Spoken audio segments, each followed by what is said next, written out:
Giornale Giovana Felice.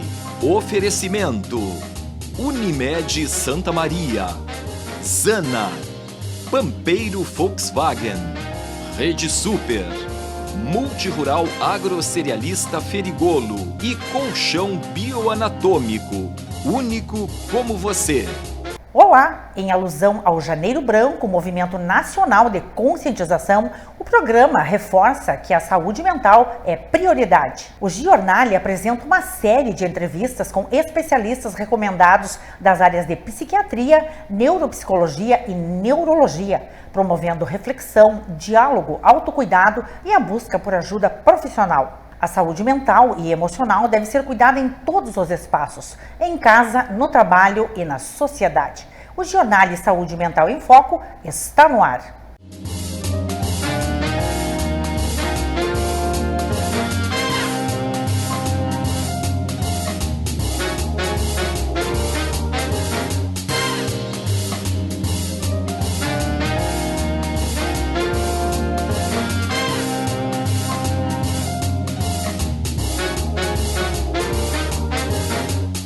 Giornale Saúde Mental em Foco.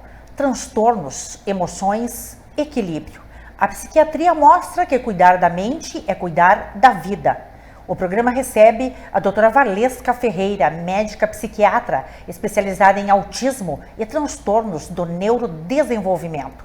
Formada em medicina pela Universidade Federal de Santa Maria, com residência médica em psiquiatria no Hospital Universitário de Santa Maria e especialização em infância e adolescência no Centro Lídia Curiá, em Porto Alegre. Possui formação em transtorno do desenvolvimento e certificação em autismo com o Dr. Tiago Castro, especialista no assunto. Atua como médica psiquiatra há 28 anos, em clínica particular nos municípios de Santa Maria e Santiago, e no Centro Regional de Referência em Te Acolhe, em São Cepé. Atuou por 20 anos no CAPS Infantil de Santa Maria.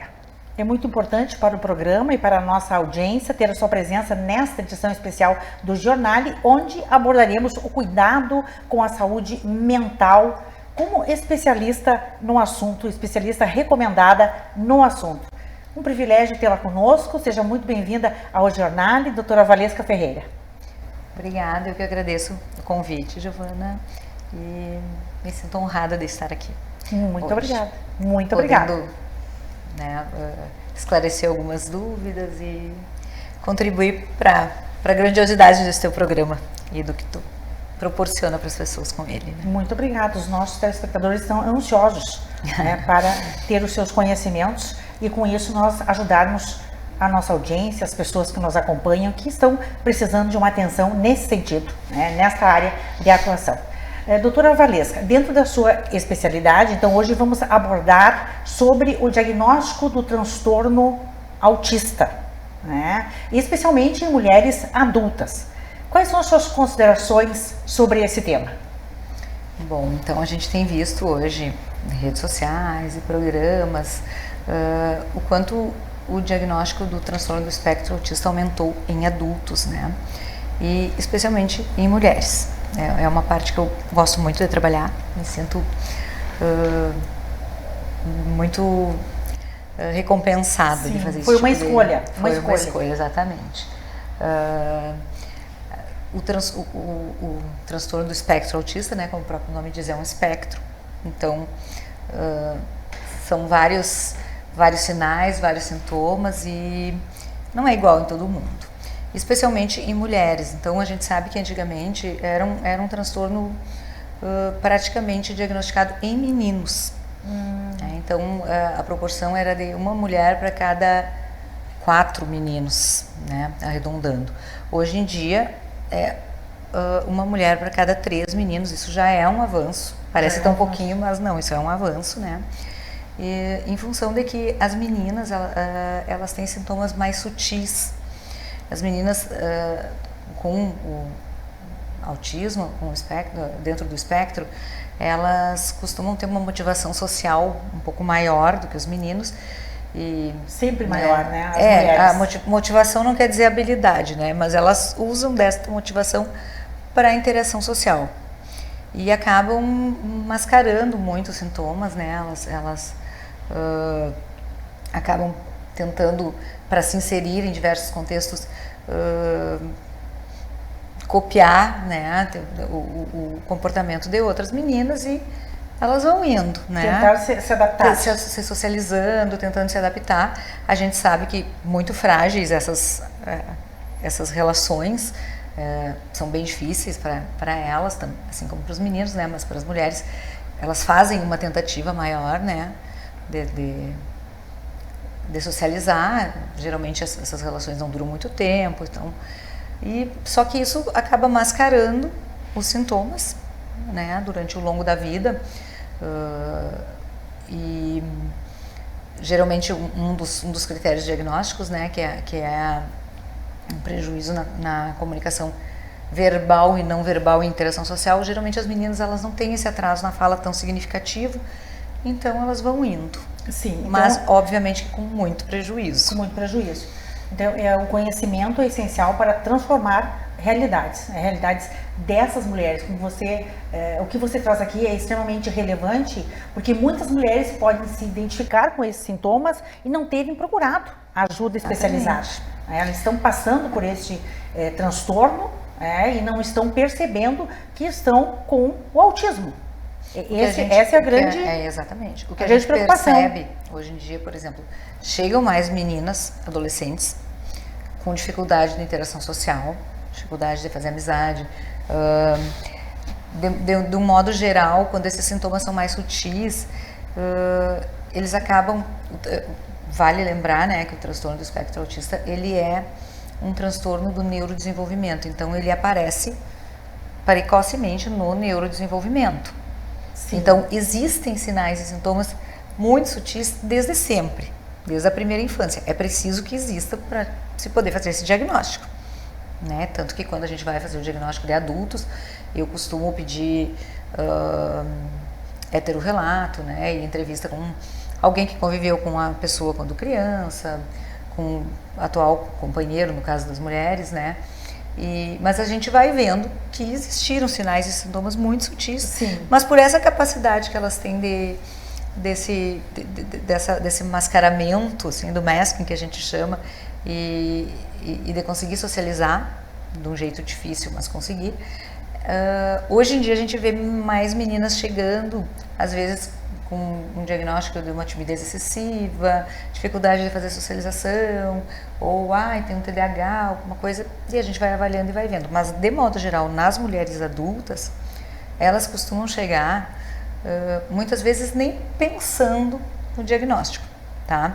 Mas elas costumam chegar, às vezes, o que acontece com essas mulheres, elas têm vários diagnósticos ao longo da vida.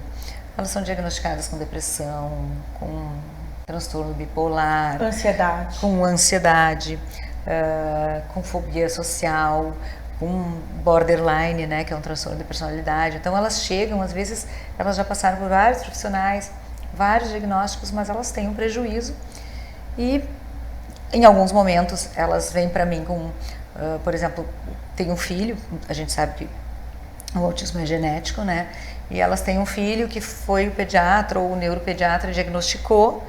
E durante o diagnóstico, isso é bem comum acontecer, a mãe ou o pai se identificou com aquilo ali. Sim. E aí elas vêm encaminhadas pelo pediatra ou pelo neuropediatra para mim para fazer o diagnóstico. Claro. Mas algumas já vêm sem ter a menor ideia. Sem ter a menor ideia. De um modo geral, elas tratam comorbidades associadas ao autismo. Sim, o autismo tem muitas comorbidades associadas. Como você citou aí, a ansiedade, a depressão. E na verdade isso vai aparecendo ao longo da vida dessas mulheres, porque pela dificuldade da interação social, sim, elas acabam se deprimindo, ou elas acabam tendo uma ansiedade, dependendo até do ambiente de trabalho, gerando uma ansiedade. As crises, né, do autismo, de desregulação emocional, podem levar a um diagnóstico errado de transtorno bipolar ou borderline. Claro. Então, é muito importante, mas é muito importante a avaliação. Né? A gente não pode dizer que toda a mulher que tem, ou toda pessoa que tem uma dificuldade de interação social, claro, né, seja autista. E é necessário, né, como eu disse antes, que esses sinais e sintomas eles estejam presentes desde a infância, mesmo que muito sutis, quando a gente vai falar com a mãe, com o pai ou com alguém que conviveu, né, quando ela era criança, ela era uma criança mais tímida, ela tinha uma rigidez, ela não gostava de mudar a rotina, ela era...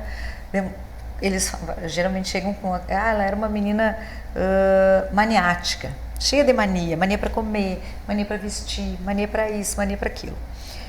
Mas foi indo, né? Então a gente sabe que tem essas coisas mais sutis na infância e na adolescência, mas é muito importante que, para ter o diagnóstico, exista um prejuízo clinicamente significativo e nos adultos a gente vê que esse prejuízo é na interação social. Na interação social. Então, no caso do adulto, da mulher adulta com autismo, ela busca socialização. Esse é um dos sinais geralmente nos adultos, porque assim, o adulto, de modo geral, casou, ou se formou, né, fez faculdade, ou terminou pelo menos o ensino médio, está inserido no mercado de trabalho, formou uma família, ou está formando, ou até que não, né, que seja solteiro, mas assim, conseguiu chegar num certo patamar de vida que, evoluiu. Né, evoluiu, porque não era um caso tão grave. Se é grave, tem que ser diagnosticado antes. Então, eles chegaram até um certo nível, né, e geralmente a gente, falando em nível, né, adulto, é nível 1 de suporte, porque não existe nível 0, sempre digo isso, né? Não é porque chegou aqui, está formado, casado, tem família, tem trabalho, que não precisa de suporte, sim, precisa. Mas, de modo geral, o que a gente vê é a questão do prejuízo de interação social. De interação social. Então, o fundamental é falarmos sobre esses sintomas, sobre os prejuízos e caminhos até o diagnóstico, contribuindo para esse cuidado individual e até mesmo para uma sociedade mais consciente para que possam acolher essas mulheres. Acolher essas mulheres, assim, e apesar de tudo... E tratar, né, de forma igualitária. E apesar de tudo, a gente precisa ver o quanto essas mulheres são lutadoras, digamos assim, né? Guerreiras, que é uma palavra que está em moda. Mas, assim, elas chegaram até aqui, elas viveram com todas as dificuldades, com toda a dificuldade de interação social delas, elas conseguiram formar uma família, por exemplo, ou se inserir no mercado de trabalho. Claro, com certeza são guerreiras. Então, assim, a gente precisa ver, às vezes não, é bem comum que essas mulheres, elas tenham, por exemplo, maior empatia, elas tenham uma criatividade mais apurada, né, consigam ser mais empáticas, acolhedoras. Então elas têm várias qualidades, vários adjetivos que ajudam muito, que ajudaram muito elas chegarem até aqui, mesmo sem o diagnóstico, mas também se colocarem num lugar de trabalho onde elas são valorizadas por essas coisas, assim. De modo geral, as mulheres autistas, elas têm muita criatividade. Apesar de, às vezes, elas serem muito tímidas ou terem muita dificuldade de socializar no ambiente de trabalho, são pessoas mais criativas, são pessoas que são, até como um dos critérios, uma rigidez comportamental, então elas são muito obstinadas e focadas no trabalho delas, e são muito empáticas e acolhedoras, porque, né, elas sofrem ainda, né, para se inserir em todos os contextos. Porque quando elas chegam, elas, obviamente, vou dizer que 100% só chegam porque tem um prejuízo. Tem um prejuízo. Existem sinais e sintomas mais sutis em pacientes adultos e também crianças, né, que são sinais e sintomas característicos do autismo, mas que não causam prejuízo e não são suficientemente importantes, digamos assim, para se fazer um diagnóstico. Então, algumas pessoas, mesmo que tenham algumas características, elas chegam, a gente vai avaliar, a gente vai ver que, apesar de tudo, elas não têm nenhum prejuízo, né, vivem muito bem, obrigada, com as suas dificuldades, e que tu poderia dizer, mas isso é do autismo. Sim, mas assim, não causa prejuízo clinicamente significativo. Então, a gente pode colocar essas pessoas dentro de uma condição chamada fenótipo ampliado do autismo, onde aparecem sinais e sintomas de autismo, mas não suficientes para se fazer um diagnóstico. E o fenótipo ampliado não é autismo, né? O autismo claramente tem que ter um prejuízo clinicamente significativo. Causa sofrimento. Apesar de elas terem chegado onde elas chegaram, e eu vejo isso em muitas pacientes, assim, quase que a grande maioria das minhas pacientes mulheres que a gente fez o diagnóstico, e o diagnóstico não é tão fácil assim, porque a gente encaminha para fazer testagem com neuropsicóloga, e as avaliações são longas, né? Não é numa consulta que se faz, mas a gente sabe que elas têm um prejuízo, que elas gostariam de poder socializar, por exemplo, no ambiente de trabalho, que elas gostariam de se sentir mais à vontade no ambiente, às vezes questões sensoriais, que elas têm muito importantes, né, do ambiente de trabalho, onde tem muita roupa, muita gente, onde a roupa é muito, tem que usar um uniforme X, assim, a pessoa não consegue, porque ela tem uma questão sensorial do tecido, por exemplo. Então elas gostariam de poder viver melhor naquele ambiente de trabalho. Elas têm um prejuízo ali, apesar delas estarem trabalhando e rendendo o que se espera delas. Mas a grande maioria é interação social. Você trouxe uma clara compreensão sobre esse assunto, doutora Valesca. Queríamos aprofundar mais. Atualmente, observa-se que o autismo ele tem aumentado consideravelmente. Encontramos um número gigantesco, podemos dizer. Eu não sei exatamente qual o percentual de autistas na nossa sociedade. E de um modo geral, né, tanto crianças quanto adultos. E queríamos saber de você qual a causa desse aumento, né, quais os fatores contribuíram para esse crescimento? Então, a gente ouve muita gente dizer, mas antes não existia autismo. Existia, né? Eu vou citar um número que eu até nem sei se ele está muito correto, mas o autista mais antigo diagnosticado, ele faleceu há pouco e, se não me engano, ele tinha 89 anos. 89 anos? Então, sempre existiu. Homem ou mulher? Homem. Até porque, antigamente, só homens eram diagnosticados com autismo. Né? Por essa questão das mulheres serem diagnosticadas tardiamente, mas em algum momento, assim, nem se cogitava que existisse autismo em mulheres. Né? Se a gente vai ver a história do autismo, não existia em mulheres, né? Entre aspas, claro. E só não era feito o diagnóstico, por quê? Porque se fazia o diagnóstico daqueles quadros graves, clássicos, característicos, né? Onde a criança não falava, não socializava nada, era fechada no mundinho dela, se autoagredia, casos bem graves mesmo, né? E os leves, né, que não seriam tão graves, eles iam passando. Tinham outros diagnósticos, por exemplo, né, às vezes uma criança que falava, ela tinha um hiperfoco em algum assunto, mas ela falava, conseguia se comunicar, já não era diagnosticado, né, porque ela se comunicava, ou falava, né, porque falar não é se comunicar. Então, mas hoje esse aumento, na verdade, ele tem a ver com a atualização de critério diagnóstico, né, do DSM-5, que é um manual diagnóstico, né, dos transtornos psiquiátricos, mentais, onde foram esses critérios diagnósticos, eles foram revistos, modificados e se consegue fazer o diagnóstico então mais precocemente. Sim. Então, né? A medicina passou a reconhecer o espectro com mais precisão, com mais sensibilidade, e por consequência a sociedade. Tanto que se transformou num espectro, né?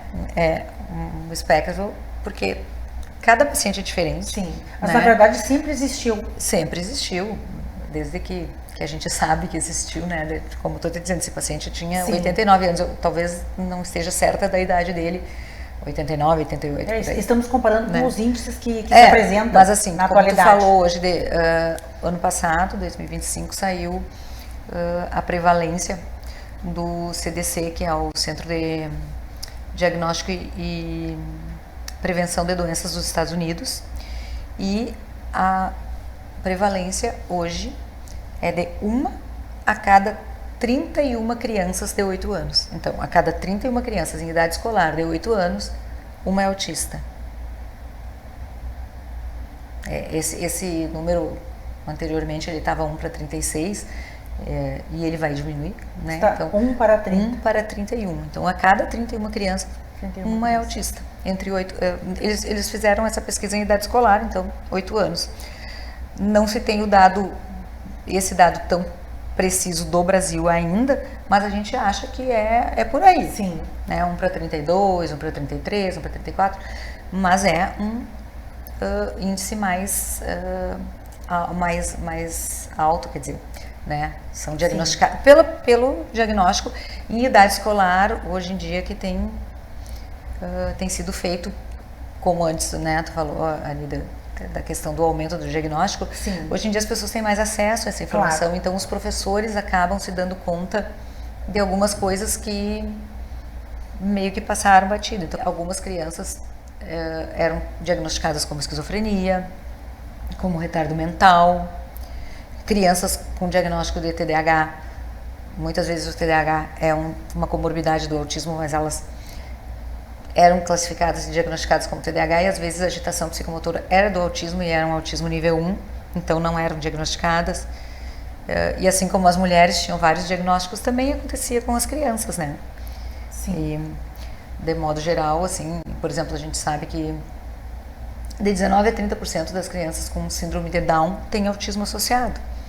Antes não se fazia isso, tem síndrome de Down. Sim. Não se diagnosticava o autismo. É muito difícil, claro, né, de diagnosticar, assim como na deficiência intelectual também é bem difícil, né, de diagnosticar, mas esse aumento, ele é um aumento de diagnóstico. Antigamente se tinha o Asperger, né, que era que não estava classificado dentro do espectro, que eram os pequenos professores, né, aqueles autistas que as crianças falavam muito bem, aprendiam a falar muito bem, falavam antes, se alfabetizavam lá com 3, 4 anos. Hoje em dia isso foi retirado, essa síndrome, né, esse transtorno Asperger, e ele está dentro do espectro do autismo. Também, que aumenta esse índice. Que aumenta o diagnóstico, né? Bem, então as pessoas passaram a ter um diagnóstico mais adequado, né? Com isso um tratamento também de acordo com a sua situação e uma melhor qualidade de vida. Porque na verdade, às vezes, no início, né, assim, as crianças com diagnósticos de Asperger, elas são muito inteligentes e né? Não tinham um olhar sobre elas e não tinham um encaminhamento para tratamento, e essas crianças também têm prejuízo social da interação, né? Muito prejuízo da interação. Mas o mais importante é encontrar os caminhos específicos para o tratamento. Exatamente, é fazer um diagnóstico. A primeira coisa é fazer um diagnóstico bem feito e correto. Não querer fazer o diagnóstico muito rápido e sem embasamento científico para isso, né? Porque isso realmente foi um avanço. Nem todo o atraso da fala é autista. Nem toda criança que tem atraso na fala ou que não fala é autista. Sim, o mais importante é diagnosticar corretamente. Exatamente, para poder fazer os encaminhamentos, né? Na verdade, o mais importante é diagnosticar precocemente. Precocemente. Né? O quanto mais precoce se diagnosticar, mais essa criança vai ser funcional e poder viver uma vida normal, digamos assim, né? Que se espera que a criança evolua.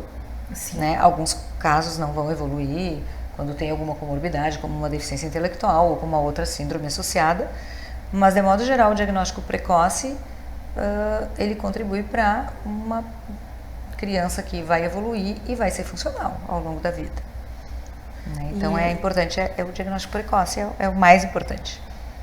Bom, e esse avanço ele é tão importante quanto os dados, né? Porque aponta para uma prática mais humanizada, com certeza, mais inclusiva também, mais inclusiva na sociedade. Hoje em dia a gente tem, né, a política da inclusão e várias leis relacionadas ao autismo que fazem com que essas crianças sejam, né, vistas de um modo diferente e acolhidas e atendidas como deveriam ser. Claro que a gente sabe que com muita deficiência ainda, né, porque ainda falta muita coisa, ainda falta um olhar mais humanizado de modo geral. Né? Com certeza, há muito trabalho pela frente nesse quesito inclusão. Muito, né? muito. Doutora Valeschi, quais sinais podem indicar o transtorno do espectro autista e quais os tratamentos adequados? Quanto tempo? A precisão nos resultados? O que você pode falar sobre esse assunto? Bom, assim, em relação à precisão dos resultados, eu disse um dia para o pai de um paciente meu, que me perguntou em quanto tempo ele vai ficar bem. E daí eu disse para ele, se eu te disser que ele vai ficar bem num X tempos, eu quero que tu te levante da minha cadeira, vá lá na frente, peça seu dinheiro de volta para minha secretária e vá embora e não volte aqui. Porque eu não posso te dizer isso. E eu não vou te dizer isso. Sim. Né? Porque isso vai depender da qualidade das terapias, dos encaminhamentos bem feitos, de conseguir acesso às terapias e, o que é imprescindível, da capacitação dos pais. A criança vai ter lá 20, 30 horas de terapia por semana. Né? Fica todos os dias, vai no psicólogo, TO, fono, terapia ABA, sei lá. Mas a maior parte do tempo dela é dentro de casa. E se os pais não forem capacitados para manterem dentro de casa o que é feito nas terapias, sim, e entenderem aquela criança, contribuírem com a terapia, ela não vai melhorar. E aí cada criança é um espectro, de novo digo, né? Claro. Então cada criança vai evoluir no seu tempo, claro, que tiver que evoluir. Então no momento que tu vai no profissional e ele diz, daqui 1 ano teu filho vai embora. Se eu disser isso, vai embora. Doutora, vai lá, pega o dinheiro de volta. Um dos motivos é porque o transtorno espectro autista, ele tem base genética. Sim, né? 98% dos casos são genéticos. Os sinais e sintomas, eles são manifestados por fatores ambientais. Por isso que, às vezes, nos adultos, né, crianças com sinais mais leves, sintomas mais leves, mais sutis no caso, talvez na primeira infância não apareça nada não, né, porque sempre tem alguma coisinha, sim, mas assim, vai indo muito bem. E às vezes, quando tem uma demanda social aumentada, por exemplo, lá iniciou o ensino médio ou na faculdade, que a demanda social é maior, aí começam a aparecer os prejuízos. Então, multifatorial, fatores ambientais? Multifatorial, fatores ambientais, fatores genéticos, né, que a gente sabe que alguns casos, como eu te disse, síndrome de Down, então está associado a algumas síndromes, mas, né, o diagnóstico precoce, né, que tu falou, quais os sinais, os sintomas mais precoces mais que a gente evidentes. Pode ver. A gente sabe, sim, o critério A do diagnóstico que precisa ser preenchido. Se não tiver esse critério, não é autismo. Prejuízo na comunicação e interação social. Comunicação verbal e não verbal. A grande maioria tem atraso na fala. Mas existe a comunicação não verbal, né? Que é como a criança, o adulto também no caso, né? Consegue interagir socialmente através da parte não verbal, de entender o outro, o olhar do outro, o que o outro quer dizer, qual é o momento dele falar, qual é o momento dele. Pistas sociais, né? A gente chama, sim, de pistas sociais, que são importantíssimas para haver uma interação social. E essas pistas sociais, de modo geral, elas são não verbais. Então, às vezes, a criança pode até falar, mas ela não entende pistas sociais. Então, ela tem um prejuízo, e é um prejuízo contínuo, é um prejuízo que se mantém. Né? Não é, teve lá na primeira série, não conseguia, mas depois da segunda série já... Mas é possível, né, doutora, que os sintomas desapareçam quase que totalmente?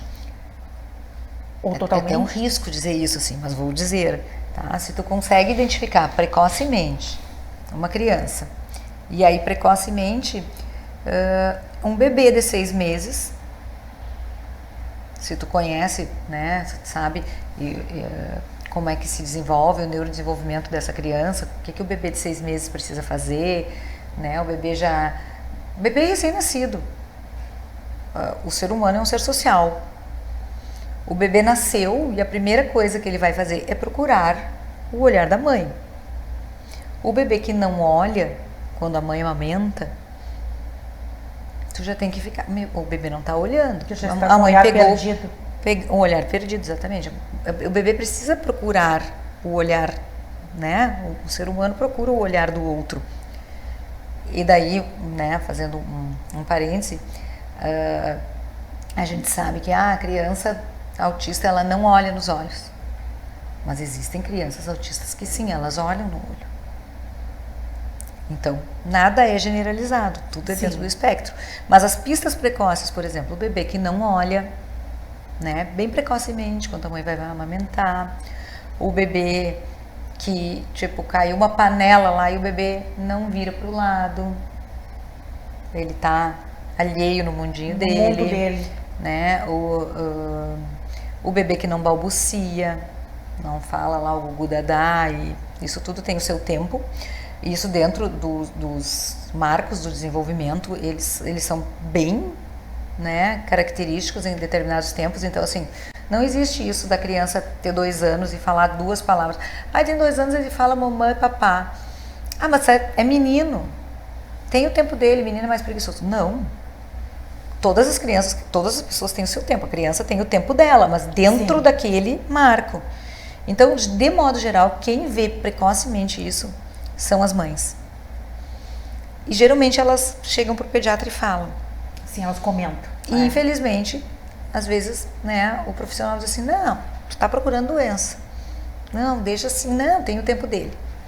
Escutem as mães, eu peço para os colegas, escutem as mães, elas sempre sabem. Elas sempre sabem. Elas sempre sabem. Então, esses sinais precoces de olhar, de balbuciar, questões motoras de firmar o pescocinho, de gatinhar, de quando tu toca na criança, padrões que a criança às vezes, né, tipo, não, tu coloca uma roupinha e aquele tipo de roupa a criança já não gosta. Lá na introdução alimentar a criança mama ok às vezes, mas lá na introdução alimentar ela já não aceita alguns alimentos. Não é sinal de autismo a criança não querer comer, não gostar de alguma coisa, não. Não gostar de um determinado alimento e não querer o alimento é uma coisa, seletividade alimentar é outra. Claro. Então, por isso que a gente também não pode, né, generalizar tudo. Mas existem sinais bem precoces. E crianças que começam a ser estimuladas precocemente, tu viu ali com 6 meses o bebê tem alguns sinais. Se tu encaminhar ele precocemente, né, vai lá para terapia ocupacional, para fono, talvez essa criança nem apresente nenhum sinal nem sintoma. A criança foi diagnosticada com 1 ano e 2 meses, 1 ano e meio, tá? Foi diagnosticada com autismo e já foi encaminhada e já está fazendo todas as terapias. Essa criança pode chegar lá aos 9, 10 anos sem apresentar nada. Sim. Nada, que tu nunca vai saber e dizer, a criança é autista. Não. Mas, de novo, eu digo, isso vai depender de uma terapia bem feita, encaminhamento bem feito, capacitação dos pais e a presença ou não de comorbidades. Então, pode em algum momento, sim, crianças não apresentarem mais nenhum sinal, nenhum sintoma. O autismo está lá, ele é genético, né? Como a gente falou antes. Sim. Ele está lá, mas ele não vai se manifestar. Claro. Né? Então, quanto mais precocemente for feito esse diagnóstico, ou melhor, assim, quanto mais precocemente for identificado o atraso, que não importa o nome do transtorno, é encaminhar para a criança tem atraso na fala. Tudo bem, vamos investigar autismo. Mas antes de ter o diagnóstico do autismo, encaminha para fono. A criança tem 1 ano e meio e não fala nada. Vai para fono. Vai para TO. Encaminha, fazer os encaminhamentos certos vale muito mais do que fazer um diagnóstico correndo. Né? O diagnóstico pode esperar, o que não pode esperar é o atraso. É o encaminhamento para o profissional que vai tratar aquele atraso. Depois a gente vai ver que nome tem aquilo. Sim. Mas encaminha, não espera. Escuto dentro do meu consultório e por história de colegas assim, o médico disse que tem que esperar os 4, 5 anos. Esperar o quê os 4, 5 anos? Não tem que esperar nada. Especializada. Não tem que esperar nada. Se tem atraso, encaminha.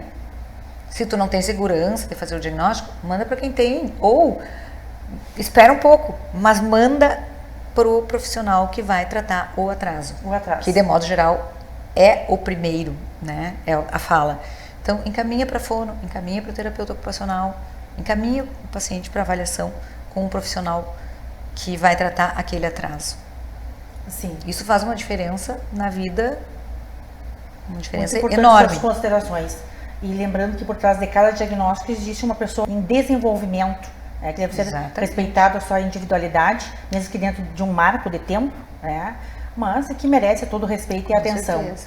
De novo, eu digo, é um espectro, então não são todos iguais, É. cada um com as suas diferenças. E suas potencialidades. Né? E suas potencialidades, exatamente, porque tem que ser visto isso também. Sim. Né? E ninguém é igual. Ninguém é igual. Então, é muito importante, assim, respeitar cada pessoa, cada criança, cada adulto, cada um com o seu, né, com a sua particularidade, com a sua potencialidade e poder enxergar como um ser humano, né? Sim. Doutora Valesca, teríamos muito mais a falar sobre esse assunto. Já fica o convite para você voltar em outra edição. Voltarei, se me convidarem, com certeza. Eu adoro falar sobre isso. Com certeza. Agradecemos a sua presença, a sua disponibilidade e as informações trazidas aqui com tanta veemência, com tanta atenção sobre o transtorno espectro autista, né, dentro da sua especialidade, que está trabalhando aí há muitos anos nessa área. É uma profissional recomendada na sua área, tanto em Santa Maria quanto na região central do estado. Foi um grande prazer, uma honra recebê-la aqui e volte sempre. O prazer foi meu, voltarei sim. Agradeço de novo o convite. Muito obrigada. Nós que agradecemos. A seguir, no Jornal Saúde Mental em Foco, a presença de Janaína Noal, psicóloga cognitivo-comportamental e especialista em neuropsicologia. Volto em instantes.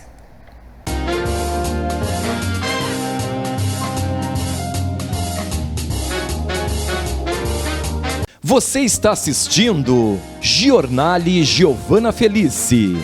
Apoio Oneide Diesel Center. Léo Casa e Construção. Doutora Rosane Ticiani, referência em Invisalign. Perfecta Artes Gráficas. Psicóloga Janaína Paroli. Protect Veículos Especiais. Odontologia Lauda. Tecnosom, instalação de som e alarmes.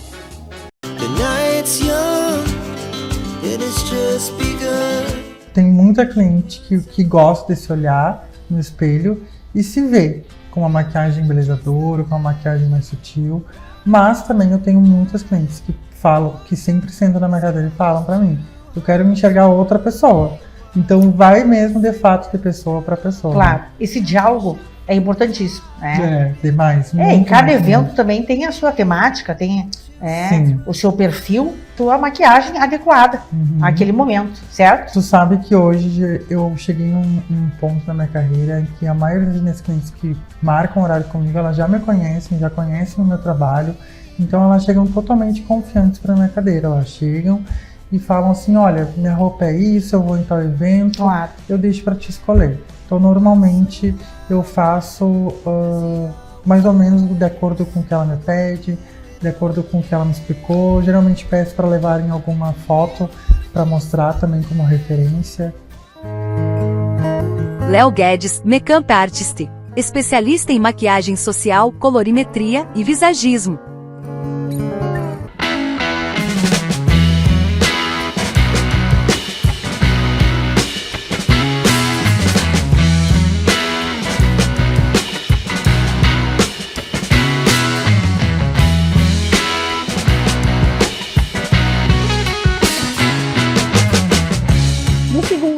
Sexta-feira, das 11h30 às 14 horas, a gente serve um buffet por quilo para todos os nossos clientes. É um cardápio diferente todo dia, feito com produtos fresquinhos todo dia, então é feijão novo todo dia, é aquela carne que só a carniceria sabe fazer, feita na parrilla para entregar muito sabor para o nosso cliente. No nosso almoço, para quem não quer comer a comida tradicional, pode pedir um hambúrguer. A gente serve todos os nossos hambúrgueres todos os dias aqui na carniceria ou no delivery. E além disso, a gente oferece também os pratos executivos, que é uma solução completa. Um entrecô, um purê de batata doce e uma saladinha, a gente entrega tanto aqui na carniceria, os nossos pratos executivos, ou no delivery. São opções prontas, com diferentes variações, entregando uma refeição completa para você no almoço. É só entrar em contato com a gente ou vir saborear aqui. Almoço sempre tem que ser jogo rápido, durante a semana então nem se fala. E para que você possa chegar, almoçar e sair rápido, a gente oferece, além da comida, o nosso estacionamento. Então a gente tem tanto estacionamento coberto, na lateral e lá no fundo, para que tu possa passar pela carniceria de forma bem rápida, acessar os nossos espaços e vir fazer a tua refeição e sair daqui com toda a tranquilidade que só a gente oferece.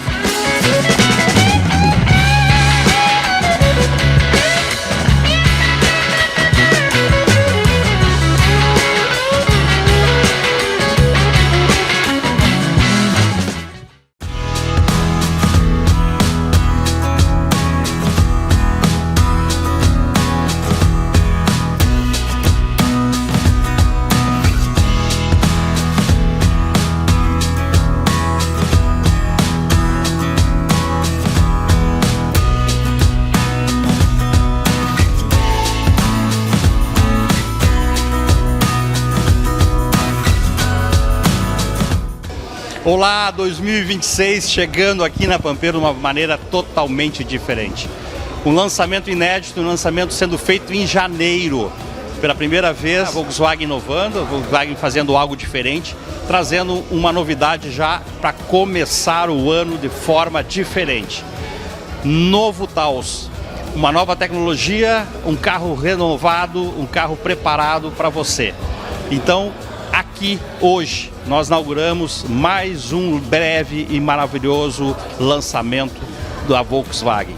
O novo Taos chega para complementar e para a nossa gama de veículos e atender a expectativa do nosso público com um carro família, com um carro com espaço, aliás, é o maior espaço da categoria. E o Taos é algo que você, só chegando aqui e conhecendo para entender o porquê esse carro se tornou algo diferente, com essa nova modificação, seu design externo, algo diferente por dentro, mas você tem que sentir essa emoção. E para você sentir essa emoção, eu faço um convite.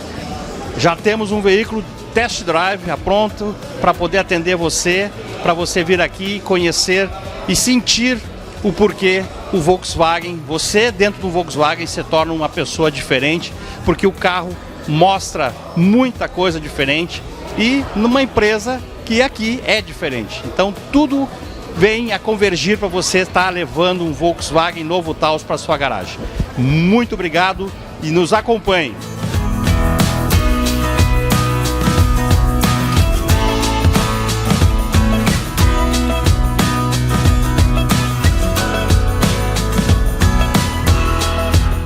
Olá, estamos aqui hoje na Pampeiro, juntamente com o nosso amigo Eduardo e a Débora, porque nós adquirimos a nova Taos, um carro tecnológico lindo, nessa cor branca, com teto solar, uma grade belíssima e um conforto maravilhoso. Vamos olhar por dentro. Olha só a elegância dessa nova Taos 26, simplesmente linda. E eu quero dizer que é uma honra eu estar aqui recebendo esse carro hoje.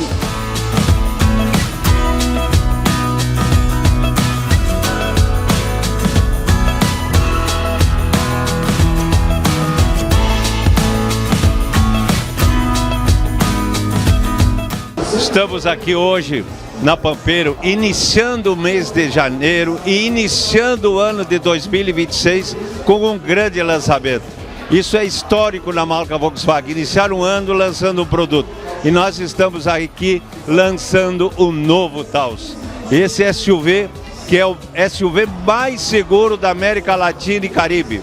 Esse SUV que tem o maior espaço interno, agora com um novo design, moderno, esportivo. Taos.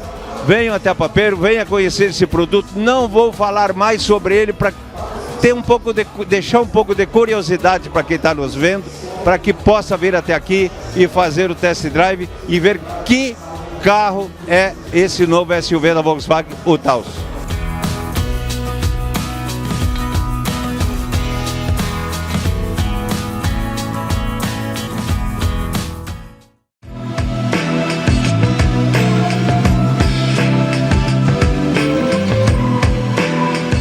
Hoje vamos apresentar o novo controlador para sinalização visual e acústica da Protect Veículos Especiais. Este é o nosso novo controlador, possui 14 botões tem o botão de emergência, sirene, efeitos luminosos, veículo parado, veículo em patrulha. Cada vez que você aciona o botão, ele fica verde. A cada vez que você aperta, ele altera a piscada do sinalizador.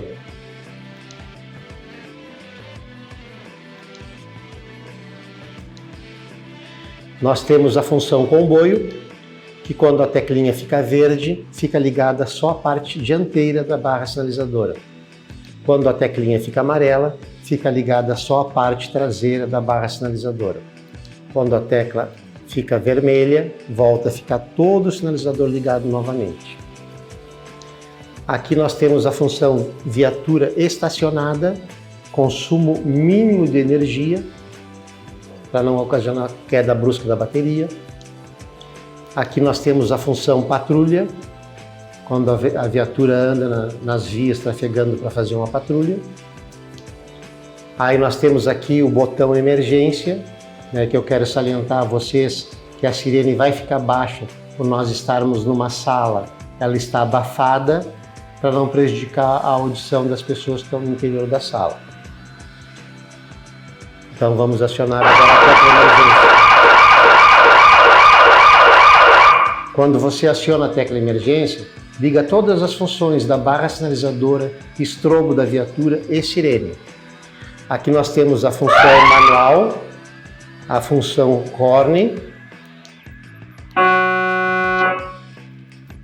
e além do estrobo, nós temos o auxiliar 2, auxiliar 1, temos dos DB, luz de busca, a entrada para o rádio de sinalização, e aqui você controla só as sirenes.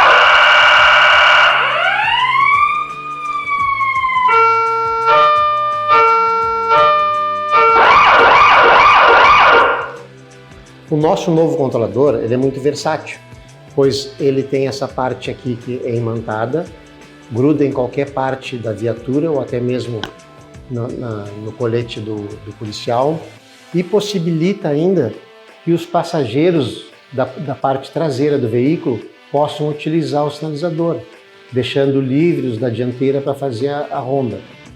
Este é o nosso novo controlador de sinalização visual acústica da Protect Veículos Especiais.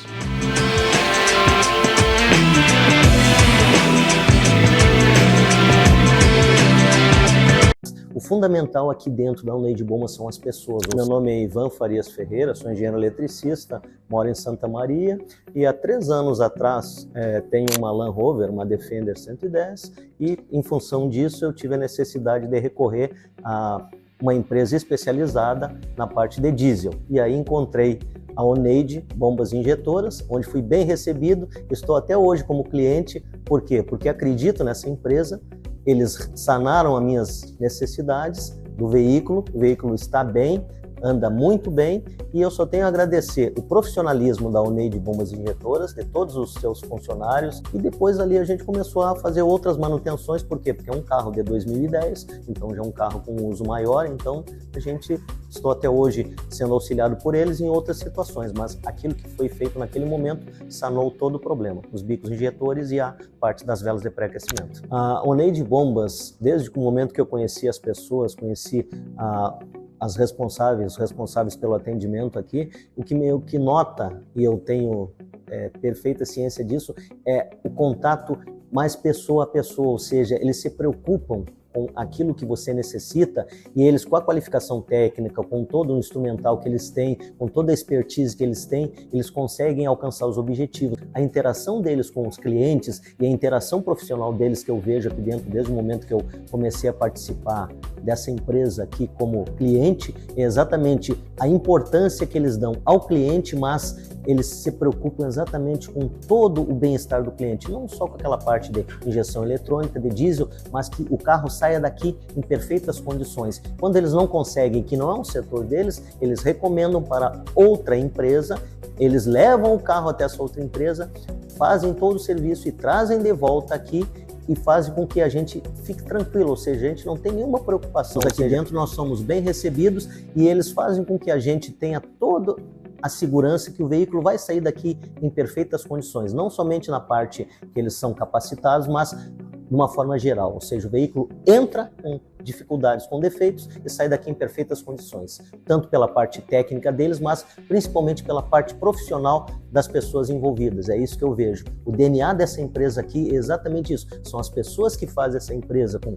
capacidade técnica, com profissionalismo, mas responsabilidade, respeito ao cliente e uma coisa muito importante, olho no olho, porque eles te dizem exatamente o que está acontecendo com o veículo e querem o teu bem-estar. Você não é enganado aqui dentro.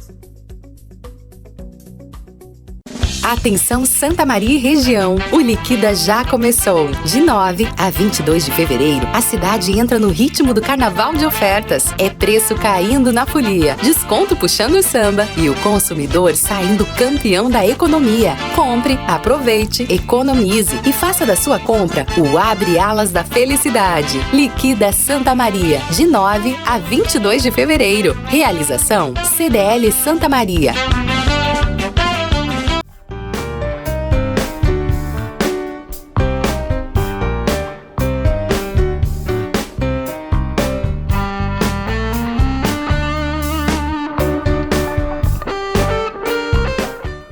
Nesse mês de fevereiro, a Ótica Norberto aderiu o Liquida Santa Maria, proporcionado pelo CDL, e toda a nossa loja, inclusive os lançamentos, eles vão estar com 10% de desconto em 10 vezes sem juros e 30% de desconto à vista.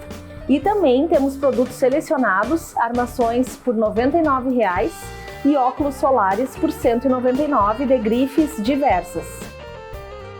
Vem para a Ótica Norberto, aqui na segunda quadra da Bozano e também na Galeria Chami.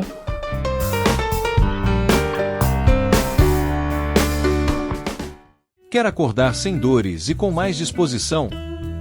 Conheça o colchão bioanatômico, com tecnologia de ponta para cuidar da sua coluna enquanto você dorme. Densidade progressiva que mantém o alinhamento correto da coluna. Espuma certificada pelo Inmetro. Tratamento contra fungos e ácaros. Camada extra de conforto para um sono profundo. E mais, vibromassagem, infravermelho longo, magnetismo e energia bioquântica para o alívio das dores. É saúde, conforto e qualidade de vida em um só colchão. Colchão bioanatômico, único como você. Quando o sol nasce, ele não apenas ilumina um novo dia. Ele traz consigo a promessa de novas oportunidades. Com dedicação e paciência, o resultado aparece. E quando o fruto é colhido, ele não para por aí. Ele segue uma jornada que passa pelos nossos centros de distribuição, onde cada detalhe é cuidadosamente tratado para que tudo chegue fresquinho até você. E ao chegar às prateleiras da Rede Super, essas mercadorias se tornam mais do que apenas ingredientes. Elas se transformam em momentos. E então, o ciclo se completa quando você chega em casa com as sacolas cheias de alimentos que passaram por tantas mãos cuidadosas. Cada produto agora na sua casa está pronto para transformar o seu dia em algo especial. E assim, seguimos, dia após dia. Rede Super, sempre pertinho de você. Nossa cooperativa ela chegou no estágio que está hoje graças a um trabalho contínuo, repetitivo de investir em pessoas e se preocupar com o cliente. A acreditação é um processo de certificação da ANS, né, de gestão de excelência. É a validação de uma gestão estratégica consistente. Nada mais é que o coroamento de um trabalho de décadas. E nós fomos evoluindo. Esta acreditação não encerra um ciclo para a Unimed Santa Maria. Ela representa o início de uma nova etapa com evolução contínua. É um processo de pessoas para pessoas. O mais importante foram as pessoas que estão aqui entenderem a cultura da cooperativa, entenderem a cultura da Unimed. A união e o empenho de cada um fortalece o sistema. Reforça principalmente o nosso jeito de cuidar, a nossa missão, que é centrada no cuidado com excelência para todos. O objetivo sempre, o resultado disso tudo é a entrega, uma melhor entrega para o nosso beneficiário. Uma cooperativa ela tem duas razões de existir, fundamentais. Primeiro é o cliente e depois o próprio cooperado tem que ver nela uma razão de querer ser da cooperativa. Um ser humano para receber outro ser humano. Essa é a essência da medicina e essa é a essência do plano de saúde também.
Jornale Saúde Mental em Foco. Neuropsicologia aplicada, diagnósticos confiáveis e cuidado humano. O programa recebe Janaína Noal, psicóloga cognitivo-comportamental e especialista em neuropsicologia. Formada em psicologia pela Universidade Luterana do Brasil, UBRA Santa Maria, é especialista em neuropsicologia pelo Centro de Ciências da Saúde de Porto Alegre. Atua há 16 anos como neuropsicóloga em clínica particular em Santa Maria e Rosário do Sul. Um grande prazer ter o seu prestígio e a sua presença nesta edição especial do Jornale, trazendo informações pertinentes sobre saúde mental e o bem-estar cognitivo-comportamental e também sobre avaliação neuropsicológica. Você que atua há quase 2 décadas no segmento, com muita dedicação, muito comprometimento aos seus pacientes. Seja muito bem-vinda ao Jornale, Janaína Noal. Boa tarde, obrigada pelo convite. Tomara que eu consiga, agregar o programa, que tem uma audiência muito boa. Muito obrigada, com certeza você vai agregar com toda essa experiência as informações que nós vamos passar aqui para o nosso telespectador a partir de agora. Janaína, psiquiatras, neurologistas ou pediatras podem encaminhar pacientes para uma avaliação neuropsicológica. Então, queremos saber como funciona essa investigação na prática para identificar o transtorno. Bom, então, cada especialista, vai avaliar o paciente, vai ver a necessidade e eles vão encaminhar para avaliação.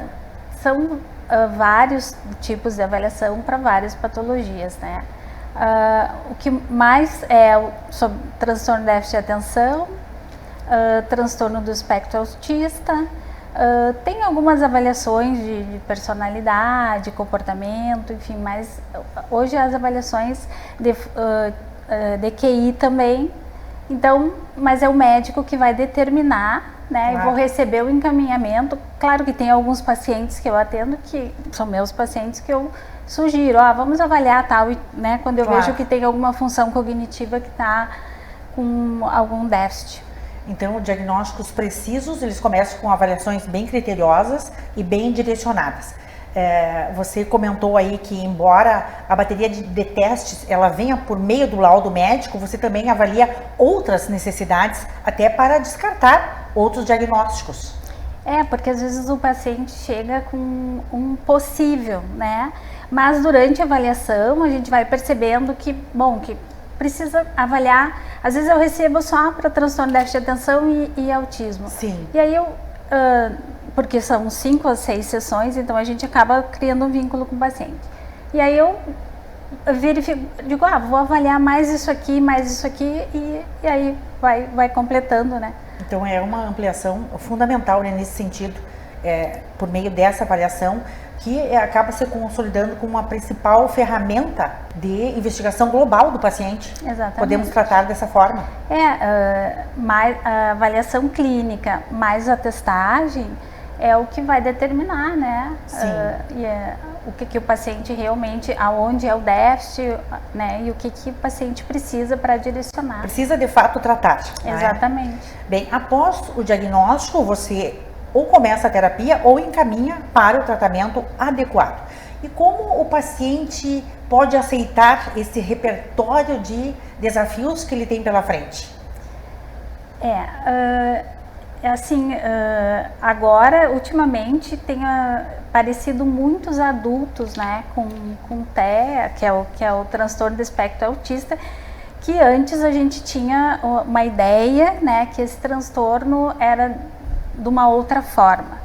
Então, muitas vezes, o diagnóstico para o paciente é libertador, assim, né, porque o paciente vem toda uma vida num funcionamento que ele não gosta, que ele acha que não é adaptável, enfim. E no momento que a gente fecha um diagnóstico, ele entende que essa é a condição dele e que ele não tem por que mudar para ser igual ao outro, né? Porque muitas vezes tem isso, eles começam a se cobrar, mas por que eu sou dessa forma e meus amigos, né, conseguem interagir, conseguem namorar e eu não consigo? Então, muitas vezes o diagnóstico é bem libertador para o paciente. Podemos acreditar, porque ele passa a dar significado àquelas dificuldades vividas, né, ao longo da sua vida, principalmente se tratando de paciente adulto. Vamos falar aí de 20 anos, 25, 30 anos. Qual faixa etária que você recebe? Todas as faixas etárias, mas ultimamente eu tenho recebido adultos de 40, entre 30 e 40 anos, que vieram até, né, tem ao longo da vida medicados, sem uma necessidade de medicação, e aí fecha o diagnóstico, esse paciente modifica, porque daí a gente modifica todo o sistema do paciente, né? Claro. E aí é bem... E a faixa etária tem de 4 anos até, né? Vai depender. Tem a avaliação também para demências, né? Que eu faço, que também daí é pacientes com algum déficit ou com traumatismo craniano. Então tem, né, nós estamos falando mais no geral, assim. No geral. E é claro que aí precisa promover essa adaptação e o paciente precisa querer também, né, ter essa adaptação, querer essa autonomia e essa qualidade de vida que ele está em busca. Exatamente. Muitas vezes o paciente não precisa de terapia ou de psicoterapia, né? Sim. Então, aí eu encaminho, para outros profissionais, terapeuta ocupacional, ou uma psicopedagoga, que é, né, fonoaudióloga. Muitas vezes tem que procurar um ortodontista, porque, né, questão de bruxismo e coisa. Então, é uma avaliação total do paciente e aí a gente vai encaminhando, claro, a critério do médico assistente, né? Sim. Eu sempre devolvo a avaliação e sugiro, né, o que eu acho que pode ser mais adaptável ao paciente. Mas, claro, sempre o médico assistente que vai decidir. Então, podemos chamar de uma atuação multidisciplinar. Isso. Né, que envolve várias áreas de acordo com a necessidade do paciente. Exatamente. Janaína, para encerrarmos essa nossa entrevista sobre saúde mental, comportamento cognitivo, avaliação neuropsicológica, queríamos conhecer como você conduz o tratamento na sua clínica, esse tratamento, essa abordagem cognitivo-comportamental, como acontece, como você conduz no dia a dia da clínica? Então, como já está dizendo, né, comportamental, então eu vou trabalhar o sintoma do paciente, o que ele me traz, né? Sim. Ou se nós estamos falando tipo de uma reabilitação cognitiva com o paciente pós-cirúrgico ou com demência, enfim, também é um outro tratamento, digamos assim, são coisas diferentes. A psicoterapia é uma coisa e a reabilitação é uma outra coisa. Ou os pacientes que precisam de trabalhar mais a atenção. Bom, então vamos direcionar o tratamento para a atenção. Claro. Né? Daí eu vou trabalhar com exercícios, né? Vou dar tarefas para o paciente, ele vai me trazer, e é assim que a gente vai trocando. Então, em primeiro lugar, é preciso reconhecer as suas limitações, não é? Uma vez reconhecidas, então, abordar estratégias compensatórias, como lidar com essas mudanças no dia a dia, fazer com que o paciente se sinta bem no tratamento e tenha retorno, que é o que se busca. Muitas vezes eu até sugiro para os pacientes, se quiserem, que a família venha conversar comigo, né? Assim, a família nesse processo é muito importante. A família é muito importante, sim, né? Então, aí eu ajudo, né? Dou dicas, principalmente com crianças, né? Assim como para a escola, é importante que a gente oriente, né, as escolas, como deve agir com aquele determinado aluno, enfim. Sim, e quando o acompanhamento ele é iniciado precocemente, sempre comentamos que o resultado melhor, né? É bem melhor, né? Essa é a tendência do resultado. E qual é o tempo que você fica com um paciente? Qual é o tempo em média de tratamento? Olha... Quantas sessões? Geralmente são sessões semanais, né? Uns 6 meses, assim... Depois já dá para, né, o paciente já... 6 meses você consegue já compreender e encaminhar para uma vida melhor, para uma condição melhor de vida. Exatamente, né? A gente, orienta, né? Olha, dessa maneira, com certeza tu vai funcionar, né, o teu funcionamento vai ser melhor. Aí o paciente, né, vai testando e a gente vai, né, adaptando. Isso aqui não deu, bom, então vamos mudar, vamos de outra forma. Entende? Então, o paciente também tem que se sentir confortável, nada é determinado, né? Tudo é uma adaptação, então nada eu determino, tem que fazer isso, não, vamos ver. Isso é bom para ti, né? Você se sente confortável, sim ou não? E aí, tudo a gente vai adaptando. E respeitando sempre a individualidade, isso, né? Essa adaptação. Cada paciente é um paciente. Com seu potencial. Né? A gente tem uma teoria, né, que a gente aprende, enfim, mas a prática é bem cada diferente. Um tem a sua. Uns evoluem mais rapidamente, outros demoram mais tempo. Bem, isso vai depender se tem lesão, né, se o paciente não tem, se é mais só comportamental mesmo, então existe diferença. E qual mensagem você deixaria para os seus pacientes? Para os pacientes em geral, né, se tu tem alguma coisa que te incomoda, que tu fica te comparando com outras pessoas e que aquilo não, né, procura uma ajuda, procura um médico, procura uma avaliação, né, porque com certeza, assim, vai mudar totalmente, né, a qualidade de vida, a maneira com que tu vai te enxergar e modifica tudo. Que bom, né? Que bom ouvir a palavra de um especialista no assunto. Muito obrigada pela sua participação aqui no Giornale, nesta edição especial Saúde Mental em Foco, trazendo esclarecimentos importantíssimos sobre sua área de atuação e esclarecendo os nossos telespectadores. Foi um grande prazer recebê-la aqui e o programa, é claro, continua à sua disposição. O prazer foi meu, muito obrigada. Na sequência, no Giornale Saúde Mental em Foco, uma entrevista com o Dr. Fábio Pascotto de Oliveira, médico neurologista, diretor clínico da Neurocenter, clínica neurológica. Volto após o intervalo.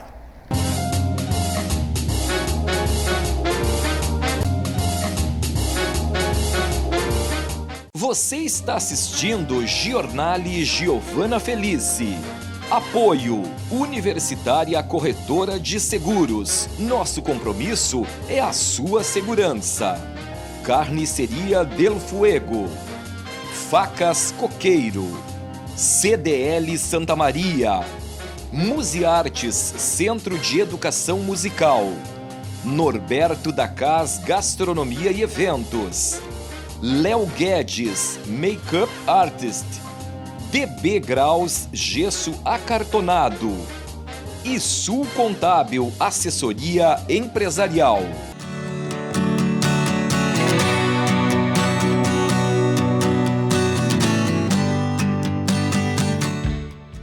A partir da primeira consulta, o paciente vai realizar os exames necessários para que eu inicie o planejamento ortodôntico.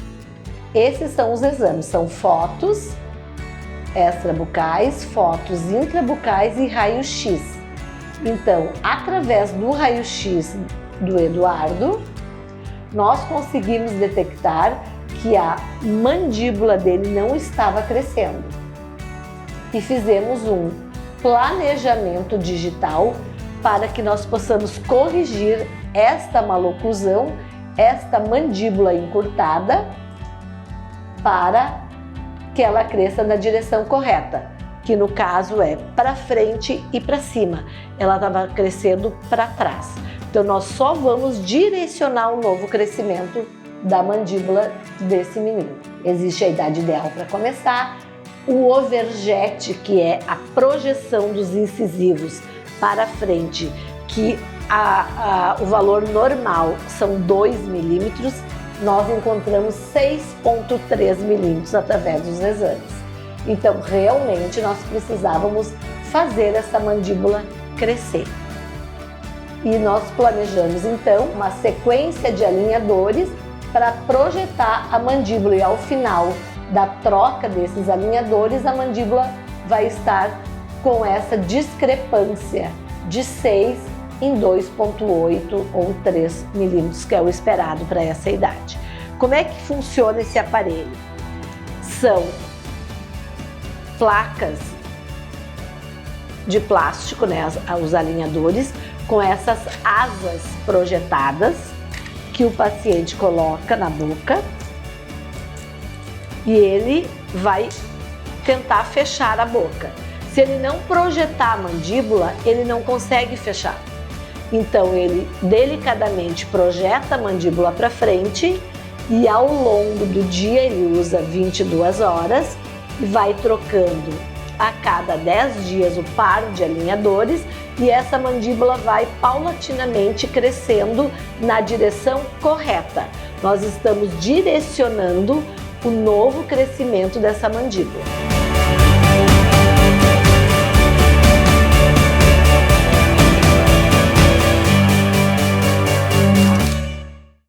Atenção Santa Maria e região, o Liquida já começou. De 9 a 22 de fevereiro, a cidade entra no ritmo do carnaval de ofertas. É preço caindo na folia, desconto puxando o samba e o consumidor saindo campeão da economia. Compre, aproveite, economize e faça da sua compra o abre alas da felicidade. Liquida Santa Maria, de 9 a 22 de fevereiro. Realização CDL Santa Maria.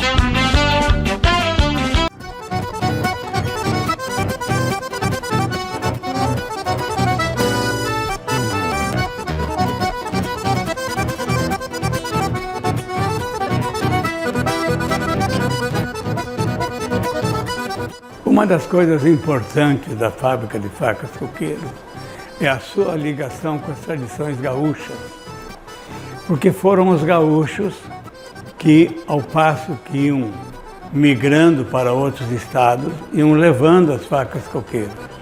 Hoje em dia, graças a isso, a Coqueiro está presente em todos os estados brasileiros, com seus viajantes, revendedores, representantes, e tendo uma história muito bonita. Logicamente, como toda fábrica, é uma história de luta, de muito trabalho, de muita persistência, de muita vontade e de muito olhar para o futuro. As facas Coqueiro estão há mais de um século no mercado brasileiro e latino-americano. E com persistência, com força, com vontade, com todo o carinho que nós dedicamos a essa empresa, chegaremos a muito mais tempo.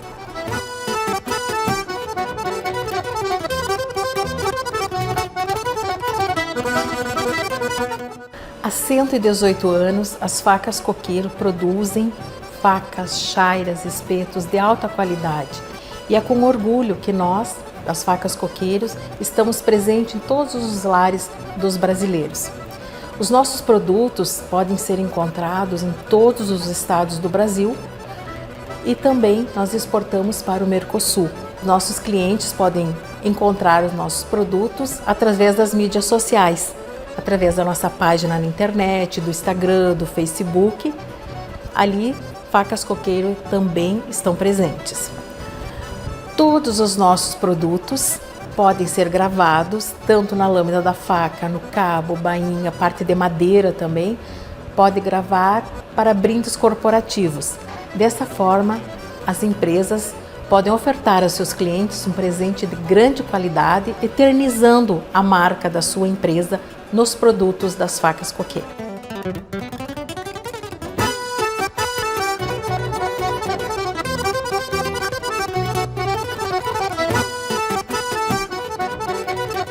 As Facas Coqueiro possuem uma grande versatilidade em seus produtos. Contamos com profissionais qualificados, com diferentes tipos de máquinas, para que nós possamos entregar o nosso melhor para todo o nosso público. Utilizamos diversas técnicas para entregar o nosso produto com a excelência que nosso público consumidor merece. Aqui na indústria das Facas Coqueiro, nós possuímos máquinas com altíssima qualidade e com tecnologia de ponta, as quais utilizamos para agregar excelência ao nosso produto final.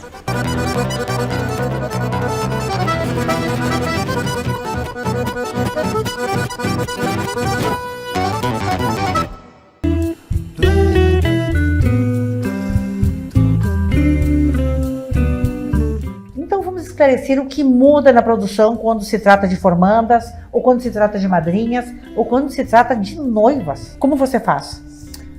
São técnicas diferentes, o resultado é praticamente o mesmo, a importância é o mesmo, elas sonham muito com aquele dia, mas as técnicas são um pouco diferentes. Em questão de noivas, a temporalidade, né? A gente precisa lidar com... Eu digo, a noiva é o cabelo da emoção. Ele tem que resistir a muitos abraços, ao peso da grinalda, horas ele tem que estar intacto, desde que ela entra na igreja até o final da festa. Então, na noiva, a gente busca por essa durabilidade. Sim, e essa resistência. Que é muito tempo, né? É muito tempo. De exposição. Exato. Em questão de formandas, eu preciso levar em consideração outras questões. O chapéu. Ela coloca o chapéu, tira o chapéu algumas vezes, então o penteado precisa estar bem estruturado para que quando ela tire não esteja amassado, não fique escabelado. Eu preciso lembrar que tem as fotos clássicas que elas fazem, a foto do canudo, ela precisa estar com o rosto liberado para que o cabelo não caia na frente na hora da foto, que tem fotos que vão ficar, às vezes, na sala da mãe o resto da vida. Então isso tudo tem que ser levado em consideração. Em questão de debutantes, que vai o uso da coroa, então também tem que pensar nisso tudo. A debutante é muito importante manter a harmonia. A produção ela tem que estar impecável, mas ela não pode brilhar mais do que a protagonista da festa. Sim. Mas tem um fator que une essas três produções, que é a durabilidade. Daí durabilidade. É imprescindível, todos os cabelos eles precisam durar e precisam estar intactos até o final do evento. Sim. Annelise Santos, mais de 15 anos de excelência. Especialista em visagismo e na arte do penteado de alto padrão. Qualidade em looks exclusivos, do coque e trança à beleza de noivas, debutantes, formandas e penteados sociais.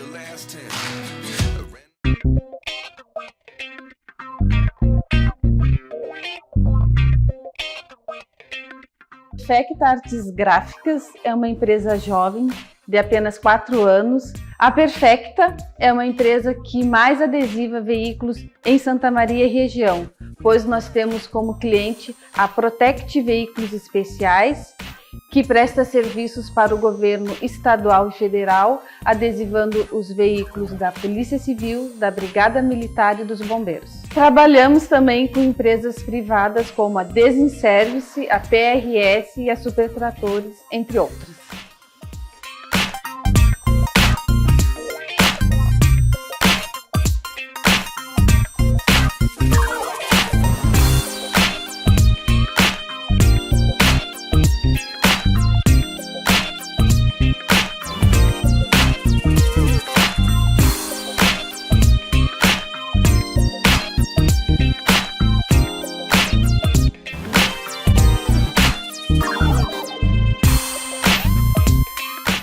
A Perfecta possui uma gama de serviços para a sua empresa, tais como adesivos de impressão, adesivos de recorte, refletivos e faixas e banners. Estamos localizados na faixa nova de Camobi. Você também pode nos acessar através das redes sociais e a nossa equipe está à disposição para atendê-los.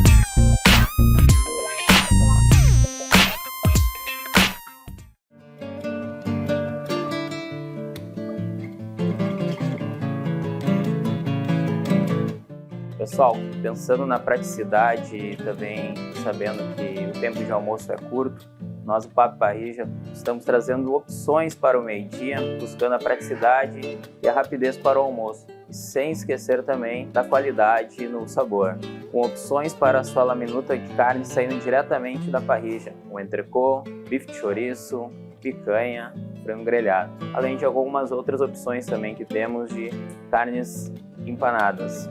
A nossa parrilla, que já é tradição na cidade, agora também com o almoço. Venha prestigiar. Estamos abertos à noite também ao meio-dia. Esperamos vocês aqui no Papi Parrilla, esse ambiente acolhedor, oferecendo o melhor da gastronomia uruguaia.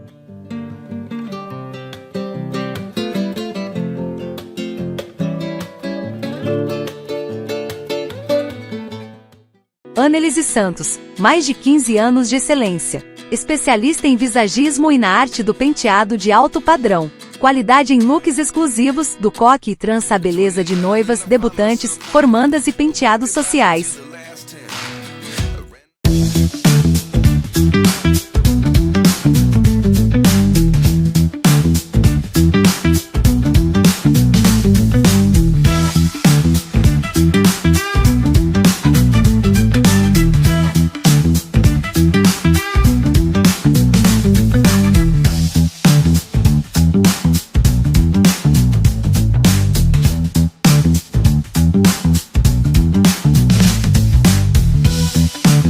Existem coisas na vida que merecem todo o nosso cuidado, como garantir a segurança das pessoas que a gente mais ama, ter o nosso patrimônio protegido ou estar pronto para encarar novas etapas na vida.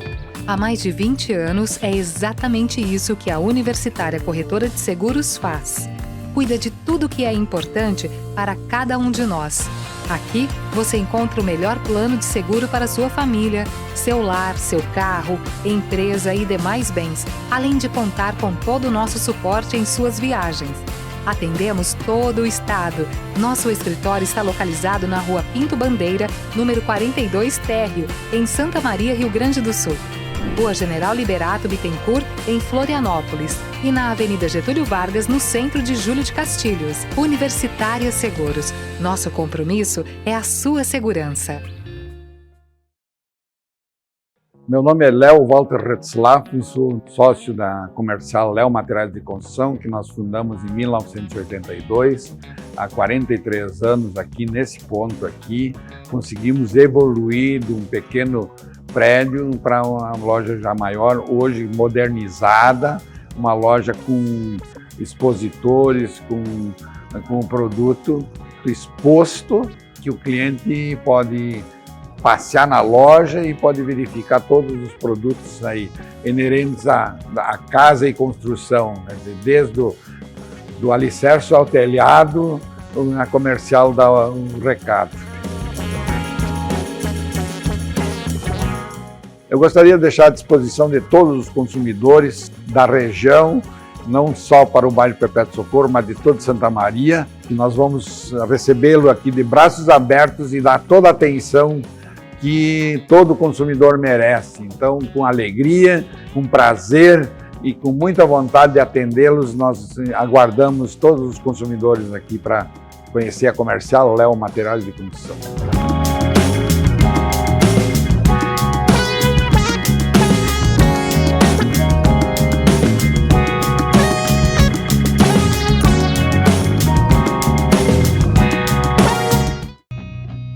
Fabiane Gadeia, Nail Designer.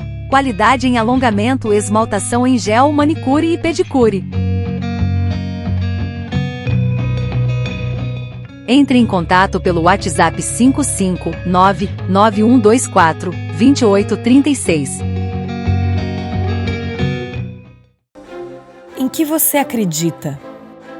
Acredita que a atenção é o começo de todo cuidado e que a saúde é a base para todos os seus planos? Como você, é nisso que a Unimed Santa Maria acredita. E é por isso que a ANS reconhece que somos um dos melhores planos de saúde de todo o Brasil.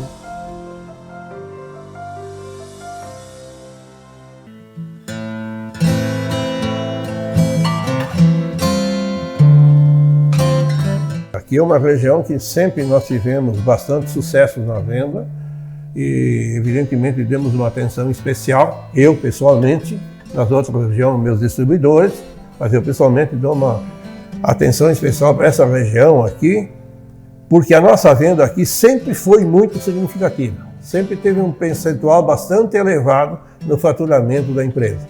Então, a gente dá uma dedicação especial. Só um detalhezinho. Por exemplo, hoje a gente vende colchão no Maranhão, no Piauí e Tocantins, de descendentes de pessoas que me adquiriram colchão aqui que hoje estão lá em cima. Então eu fui para lá e encontrei a referência de pessoas, de filhos, de netos que compraram os colchões aqui em 87, 88, 89 e que hoje estão lá em cima, estabelecido, lá plantando, outros revendendo máquinas, esse setor do agronegócio, que são pessoas descendentes de clientes que nós tínhamos aqui.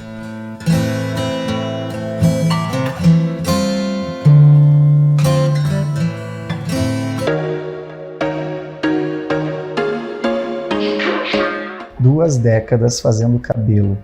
E tu sabe que a gente sempre fala lá no salão, eu converso muito com as minhas clientes, são 2 décadas onde o instrumento que a gente usa para trabalho é o cabelo.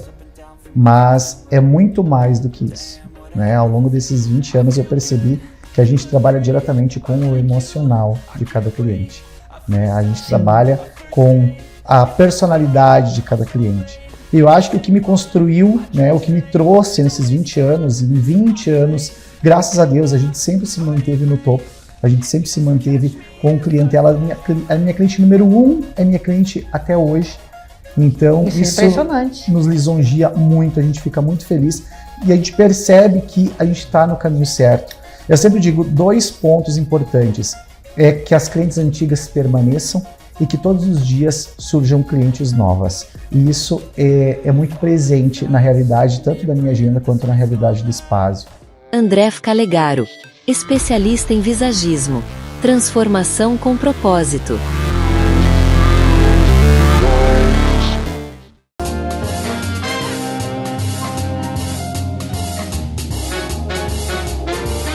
Giornale Saúde Mental em Foco.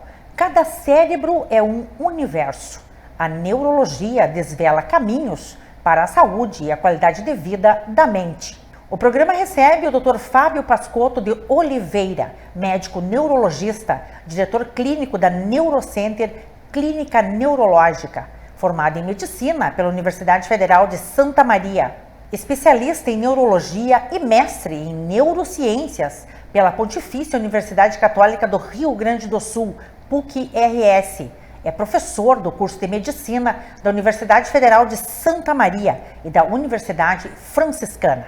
Atua como médico neurologista há 18 anos. Uma honra recebê-lo aqui no Giornale, um profissional de grande relevância em sua área. Seja muito bem-vindo ao Giornale, Dr. Fábio Pascotto de Oliveira. Muito obrigado.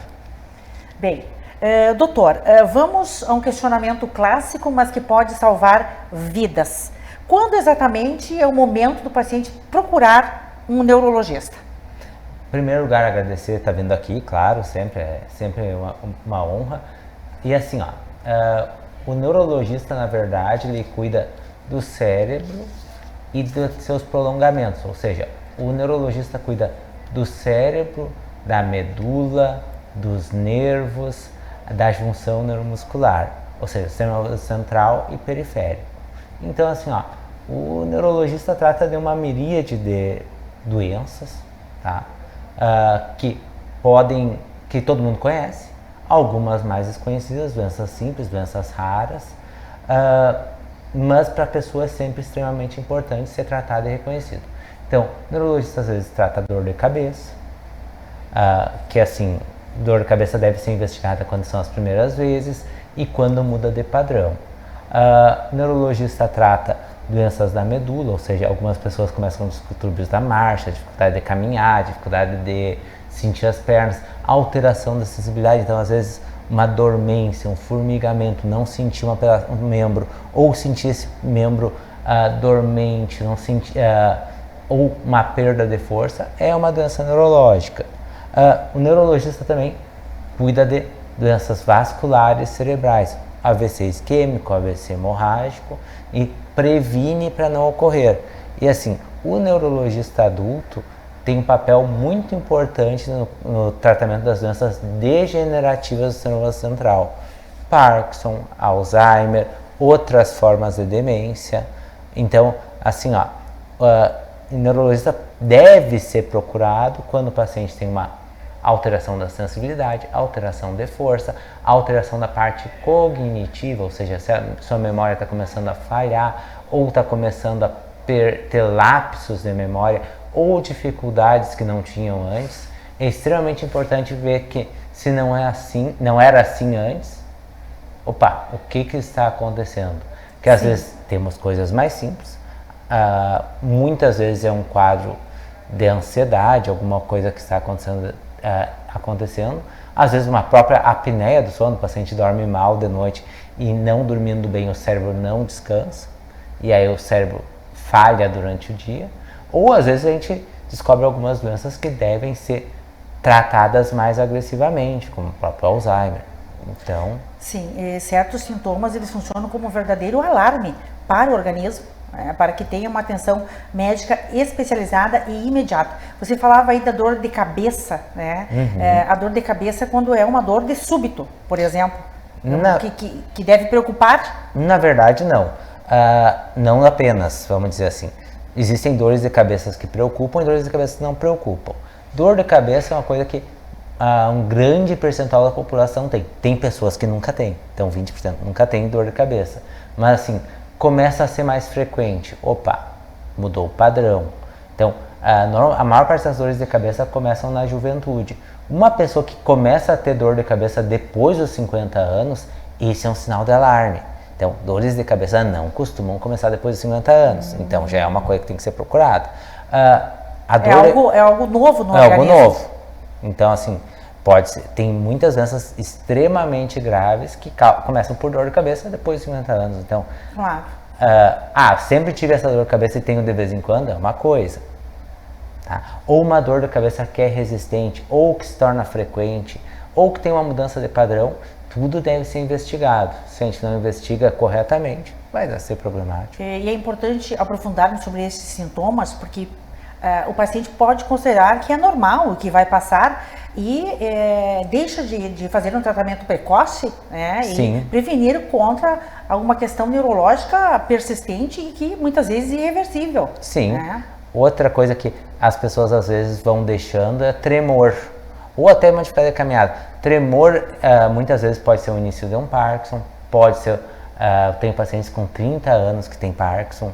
Então, pacientes novos? Sim, tem pacientes novos. O próprio Michael J. Fox, aquele ator do De Volta para o Futuro, começou com 29, se não falha a memória. Então, tem pessoas que são extremamente jovens que podem ter, por mais que não seja a causa mais frequente de tremor nessa idade, a gente sempre tem, às vezes, tem que dar uma investigada. Claro, e esses sintomas eles podem diminuir, no caso de Parkinson, tendo o tratamento adequado e precocemente. Em tratando a doença, os sintomas melhoram, claro. Reduz sintomas. Doutor, por exemplo, alterações da fala, estou trazendo aqui essas informações, por exemplo, sobre a alteração da fala ou da visão, é preciso atentar para alterações. O neurologista também fala, trata alterações da fala no adulto, tá? E na criança também, mas assim, no adulto, uma pessoa que conseguia falar plenamente, começa a esquecer palavras, começa com dificuldade de fala, pode estar iniciando um quadro demencial, ou pode ter um quadro isquêmico ou outras doenças, tá? Repentinamente, então, é certo que pode ter. para de falar de uma hora para outra, provavelmente é um AVC. Está acontecendo algum evento? Daí provavelmente é um AVC agudo, melhor é procurar o hospital imediatamente. Mas assim, tem pessoas que começam a perder a capacidade de falar objetivamente ou com clareza. Começa a esquecer palavras. Me alcança aquilo ali, e começa a ser a coisa mais frequente, e não vem a palavra, e busca a palavra e não acha. Então, às vezes isso é um sinal que tem alguma coisa acontecendo nesse cérebro. Porque quando a gente fala de demência, todo mundo pensa no paciente com Alzheimer. Mas, por exemplo, existem demências que começam pela fala. Começam pela fala. Então, a gente sempre tem que avaliar bem, entender bem o que está acontecendo. Outra situação que é importante procurar um neurologista é doenças genéticas. Doenças genéticas, eu quero dizer, tem pessoas que têm uma probabilidade maior de ter doenças neurológicas. Bom, se o pai teve, a mãe teve, numa idade mais jovem, tem que dar uma olhada. Meu pai teve um AVC com 50 anos. Bom, será que eu não tenho que investigar para não ter? Prestar atenção. Minha mãe teve uma demência antes de 70 ou 70. Bom, isso aí, será que é um fator de risco para mim? Tá? E tem genes que estão a demência precoce, isso a gente fala até mais jovens que 60 anos, tá? Que a gente pode investigar e olhar se a pessoa já não tem esse gene. Claro. Doutor, e no caso do aneurisma e do AVC? O aneurisma, na verdade, é uma má formação vascular. A pessoa tem um aneurisma. Se estima que 1 a 5% da população tem aneurisma no cérebro, e o aneurisma é assintomático. O aneurisma não dá nenhum sintoma, nenhum sinal, nenhum sintoma até romper. Quando ele rompe, ele dá a pior dor de cabeça da vida. E essa é súbita. Súbita eu quero dizer assim, chega ao ápice da dor em menos de 5 segundos. Então, a pessoa pode ter um aneurisma há muitos anos e jamais ter sentido nada. Eu tenho muita dor de cabeça, deve ser um aneurisma. Não, em geral, o aneurisma não dá dor de cabeça até romper. É no momento do rompimento que vem essa dor de cabeça súbita. Isso.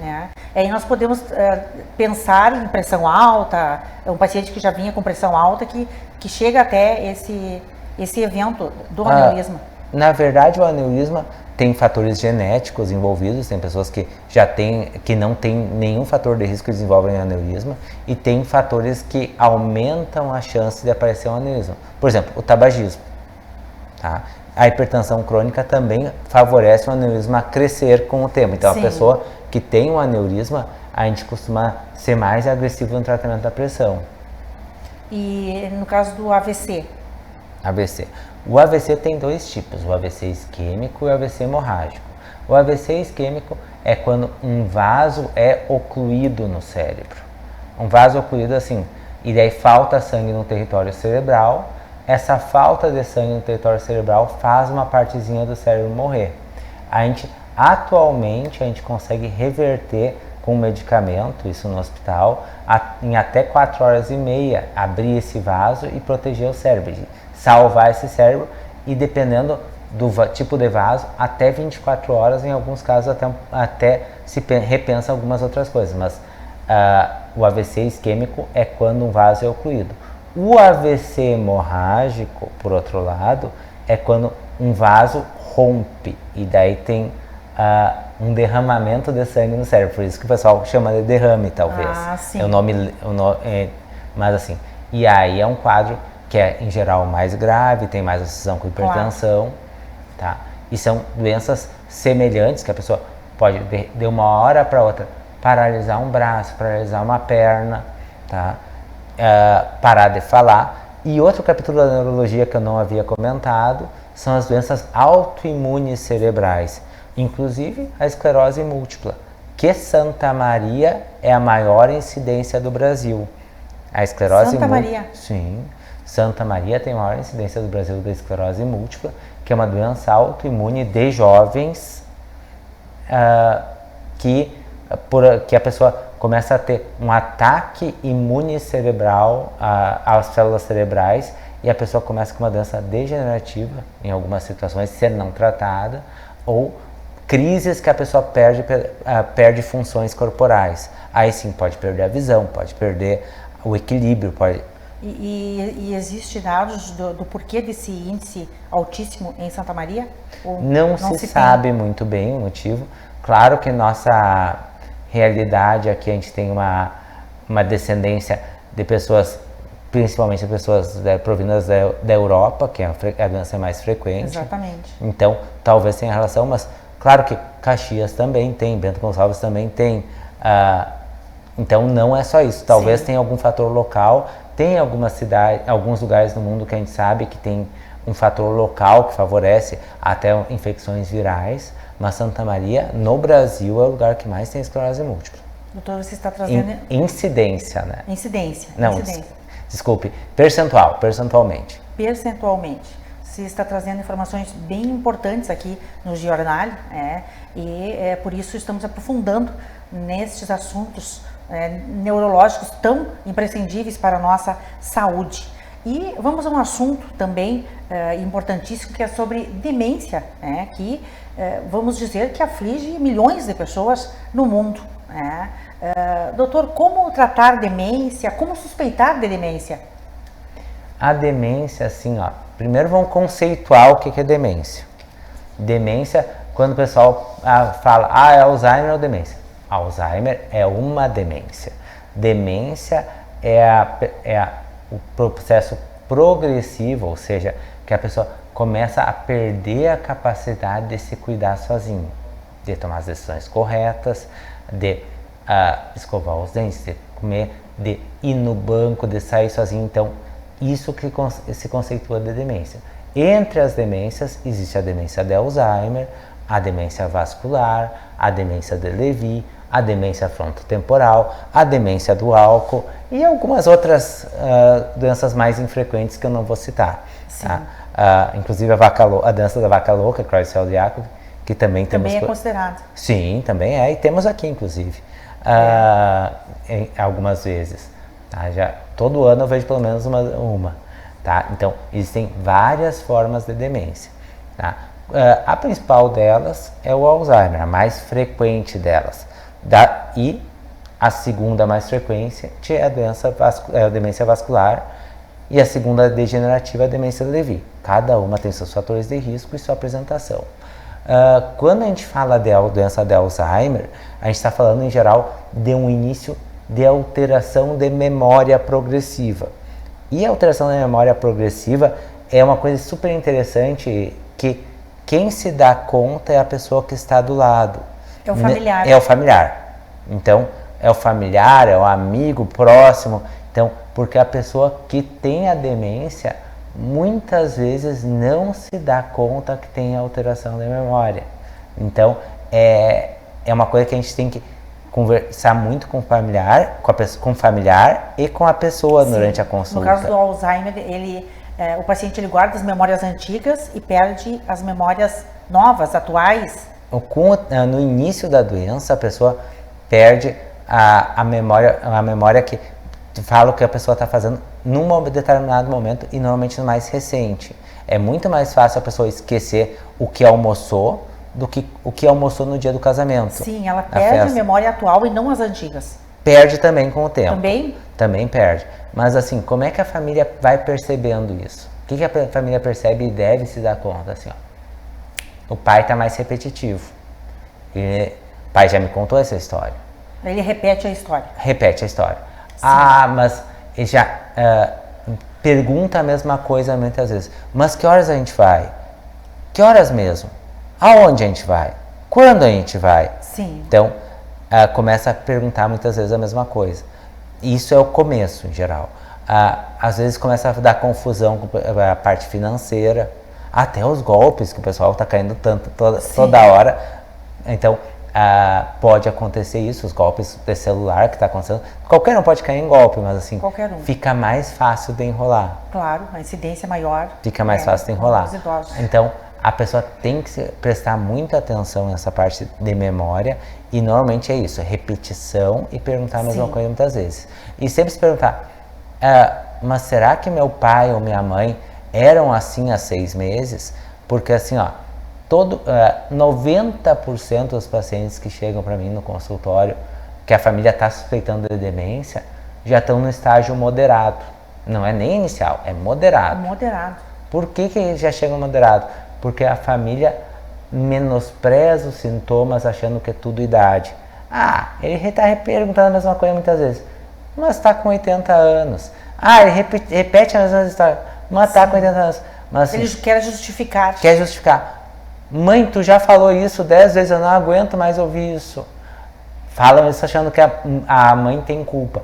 A pessoa que tem demência não se dá conta que está com demência.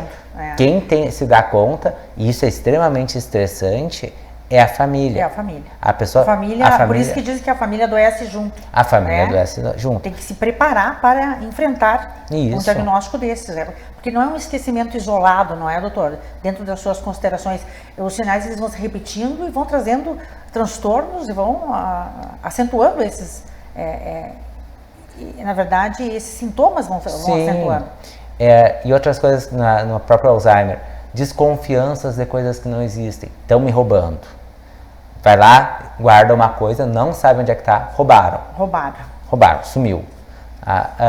Às vezes, assim, questão monetária, não está acertando as contas, não consegue pagar as contas direito, deixa passar coisa que não deixava passar.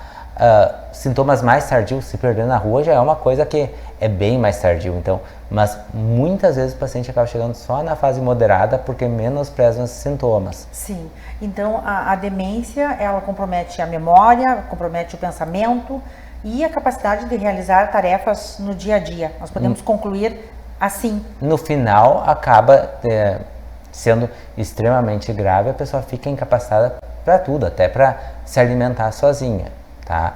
A maior parte das demências. Mas cada demência tem as suas peculiaridades. Pega a demência de Lewy, a demência dos corpúsculos de Lewy. Em geral, o que começa? A pessoa começa a falar dormindo. Um dos primeiros sintomas é falar dormindo. Fala quando não... Começa a falar, os sonhos são sempre sonhos ruins.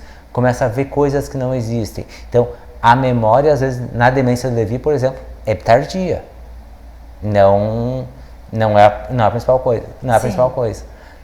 Na demência vascular, vai depender... A demência vascular é um processo de que os vasos do cérebro vão sendo ocluídos e vai perdendo territórios cerebrais. Então, vai depender de que território vai pegar. Às vezes, um paciente com demência vascular, ele é um paciente que era tranquilo e, de repente, fica um paciente agressivo. Uma pessoa que era cordata, que era educada, começa a falar palavrões sem ter motivo. Sim. Então, a mudança de comportamento. Mudança de comportamento. Então, às vezes, tem uma mudança de comportamento e eu vou testar a memória. A memória é ótima, mas a pessoa não é mais a mesma pessoa. Ela se transformou. Se transformou. Por quê? Porque perdeu as conexões cerebrais que faziam o controle. Às vezes a pessoa perde a capacidade de... Não, mas isso é errado. Eu não posso brigar com alguém sem motivo. Sim. E ela perde essa capacidade, essa percepção. Perde.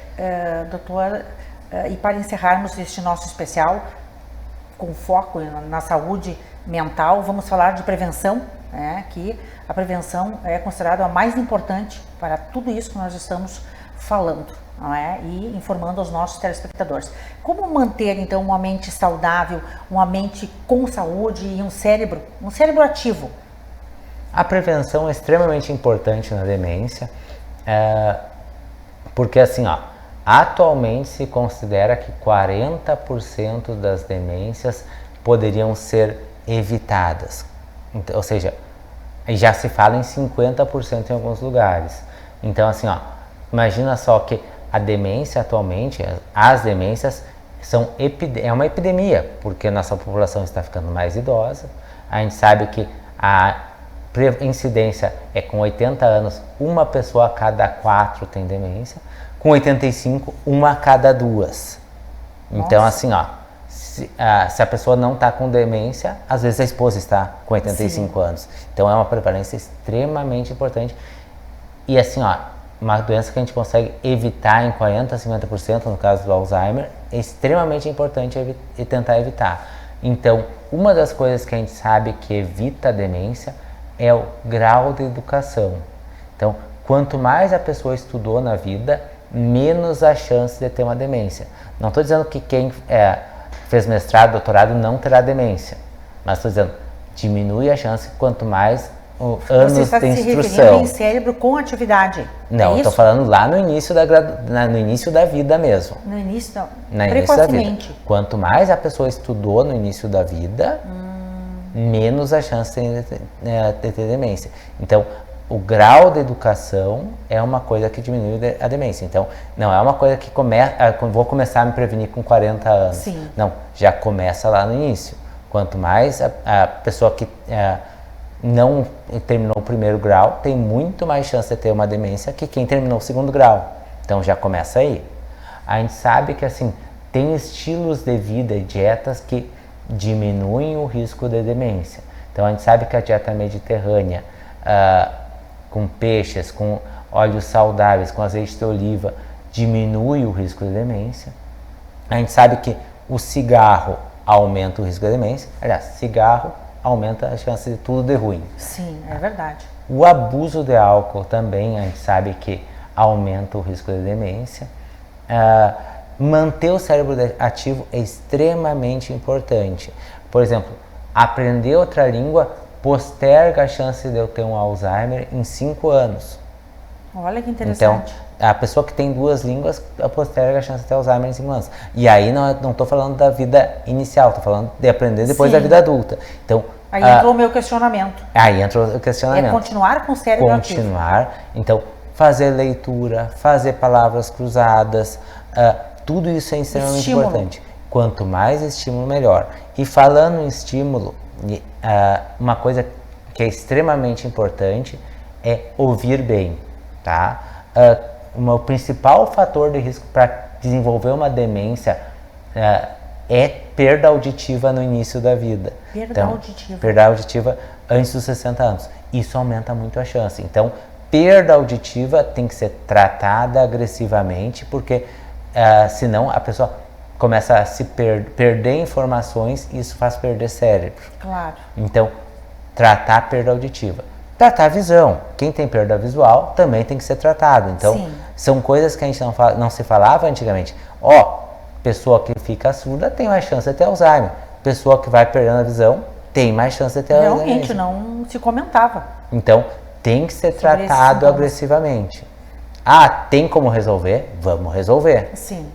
Bem, então, sobretudo, manter um estilo de vida saudável, equilibrando alimentação, sono, atividade física, bem-estar emocional, bem-estar físico, porque afinal de contas andam juntos, né? Atividade física. O corpo e a mente. Perfeito. Atividade física é extremamente importante. A gente sabe que a pessoa que tem uma reserva muscular também tem menos chance de ter uma demência. Tem muito estudo que mostra a relação de massa muscular nas pernas com diminuição da demência. Uma coisa que se fala muito pouco é solidão e demência. Solidão causa demência. Tem que ser combatida.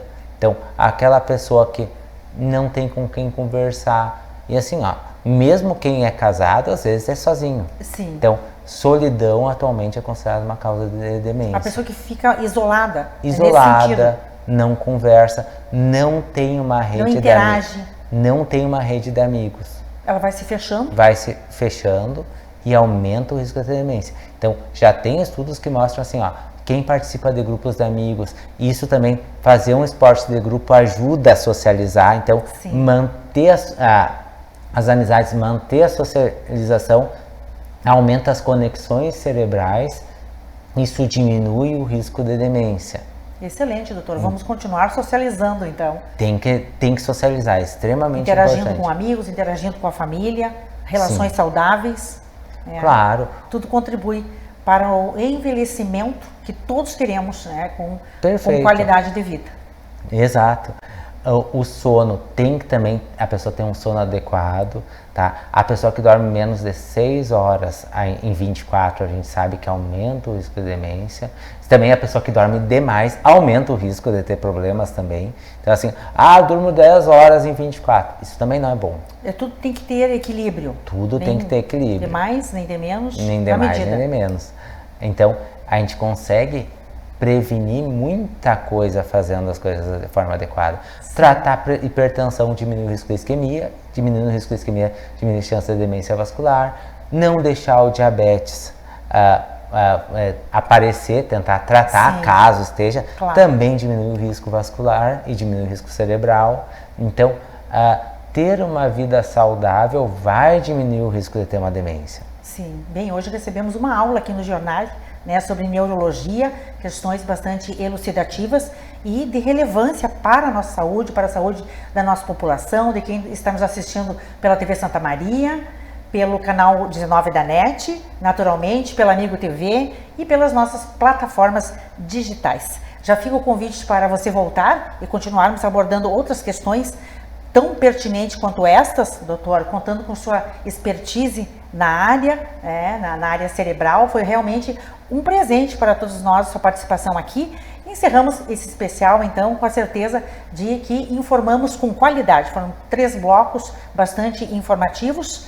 Eu só tenho a agradecer a sua presença, a confiança no programa e, é claro que o jornal está sempre à sua disposição. Muito obrigada. Muito obrigado. Fico à disposição. Quando quiser me chamar, estamos à disposição. Muito obrigada, foi um prazer. Prazer. Estamos encerrando esta edição do Jornal Saúde Mental em Foco. Contamos com a participação de especialistas em psiquiatria, doutora Valesca Ferreira, em neuropsicologia, Janaína Noal, e em neurologia, doutor Fábio Pascotto de Oliveira. Obrigada pela sua audiência, um agradecimento aos patrocinadores e apoiadores. Até a próxima edição.